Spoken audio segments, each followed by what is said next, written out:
Finally দীর্ঘ ১ মাস পরে আমার বিড়াল লুসিকে গোসল করায় দিলাম। গোসল করানোর পরে ওর অবস্থা, গত কিছুদিন ধরে আমি বিজি থাকার কারণে আমার বিড়াল লুসিকে একদমই গোসল করাতে পারি না। এই কারণে আজকে সকাল সকাল ভাবছি আমার বিড়াল লুসিকে গোসল করানো লাগবে।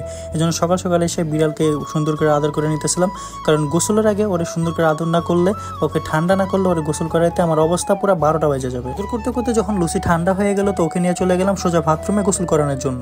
বাথরুমে ঢোকার সাথে সাথে ও কেমন যেন একদম বিরক্তি ফিল করতেছিল, কারণ কোনো বিড়ালই মনে করো গোসল করতে পছন্দ করে না, কারণ গোসল করা ওদের কাছে একদম বিরক্তিকর লাগে, যেটা আমার মনে হয়। তোকে গোসল করাতে শুরু করে দিলাম, একে একে মনে করো শ্যাম্পু পানি দিয়ে সুন্দর করে একদম ডোলে ডোলে গোসল করতে দিতেছিলাম, কারণ কিছুদিন পরে ওর গোসল করাতে একদম অসুবিধা হয়ে যাবে, কারণ ও প্রেগনেন্ট, ওর ১-১.৫ মাসের ভিতরে গোসল করানো যাবে না।